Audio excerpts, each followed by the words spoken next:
ఈ రాష్ట్రంలో సార్వత్రిక ఎన్నికలు పూర్తయిన తర్వాత ఫలితాలు వెలువడి మరి కూటమి ప్రభుత్వం ఏర్పడిన తర్వాత మరి ఇప్పటికే సుమారు 2 నెలల కాలంగా దగ్గరగా వస్తుంది. సుమారుగా ఒక 50 రోజుల కాలం ఈ ప్రభుత్వం ఏర్పడి ఈరోజు పరిస్థితి రాష్ట్రంలో ఎలా ఉందంటే పూర్తిగా శాంతి భద్రతలు క్షీణించి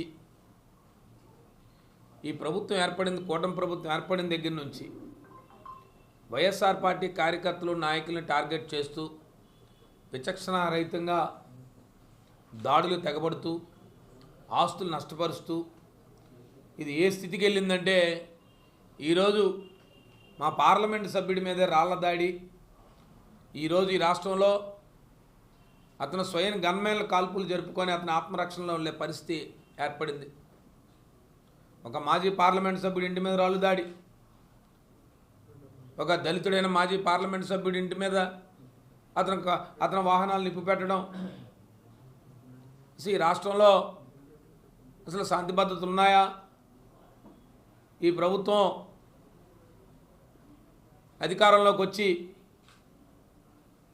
వారికి ప్రభుత్వానికి ఇంత అత్యధిక మెజార్టీ ఇచ్చిన ప్రజల తాలూకు ఆకాంక్షలు నెరవేర్చకుండా ఈ రాష్ట్రంలో శాంతి భద్రతలు క్షీణిస్తూ సభ్య సమాజం తలదించుకునేలా వినుకొండలో హత్యను చూస్తూ ఉంటే నడి రోడ్డు మీద అసలు ఏ రకంగా ఈ రాష్ట్రంలో ఇలాంటి సంఘటనలు ఎప్పుడైనా చూసామా? అధికారాలు వస్తూ ఉంటాయి, పోతూ ఉంటాయి, చట్టాలు శాస్త్రం, ప్రజాస్వామ్యం శాస్త్రం. మరి ఈరోజు ఈ రాష్ట్రంలో చూస్తూ ఉంటే ఒక పక్క నుంచి దాడులు, ఒక పక్క నుంచి తెగబడుతూ ఎక్కడా కూడా దీని మీద సమీక్ష లేకుండా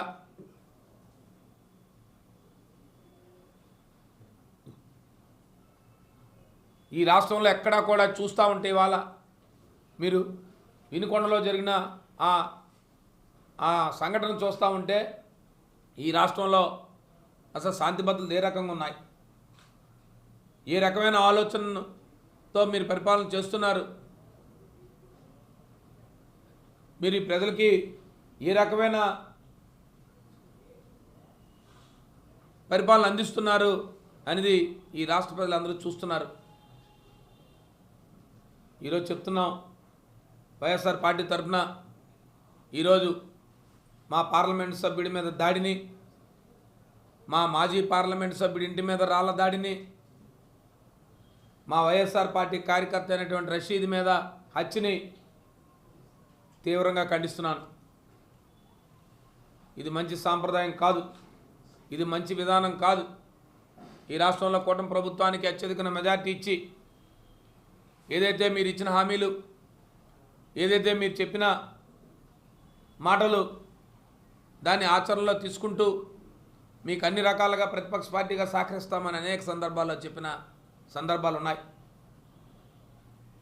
స్వయానా మా నాయకుడు చెప్పాడు, ఈ ప్రభుత్వంకి అన్ని వైపులా సహకరిస్తామని చెప్పి. మీరు దాని మీద దృష్టి పెట్టకుండా ఈ రకమైన దాడులు తెగబడుతూ గత సుమారుగా 40 నుంచి 50 రోజుల మధ్య విపరీతమైన ఆస్తుల నష్టం, చాలామంది ఈ గ్రామాలు విడిచి వెళ్ళే పరిస్థితి, నాయకులు, ఈ రకమైన భయానకమైన వాతావరణం ఈ రాష్ట్రంలో నెలకొంది.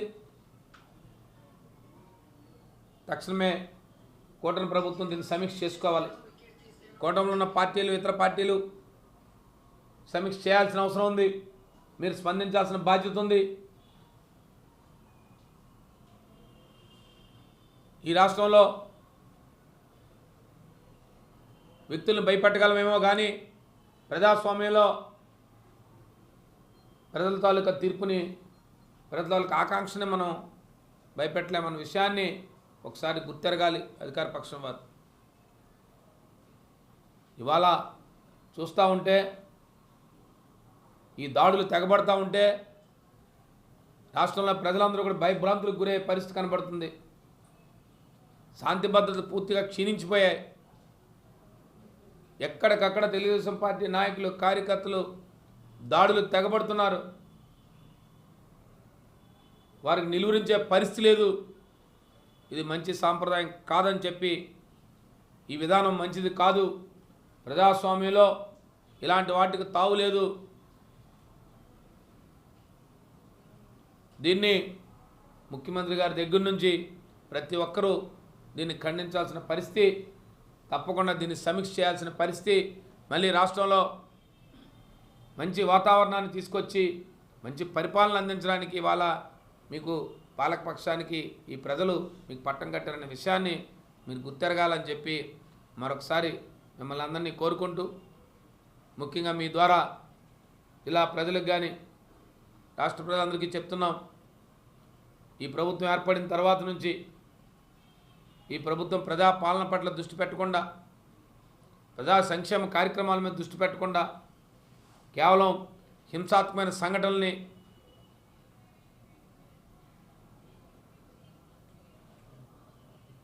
ఒకటిగా జిల్లాలు చూస్తూ ఉంటే, ఇక చివరగా వచ్చిన ఈ సంఘటన వినుకొండ సంఘటన అయితే ఇక ప్రజలు భయభ్రాంతులయ్యే పరిస్థితి. నడి రోడ్డు మీద ఇలాంటి సంఘటనలు మంచిది కాదు. ఈ రాష్ట్రంలో మంచి పరిపాలన అందిస్తారని, లేదు మంచి కార్యక్రమాలు వస్తాయని చెప్పి ఈ రాష్ట్ర ప్రజల ఆకాంక్ష మేరకు ఈ ప్రభుత్వం ఏర్పడింది.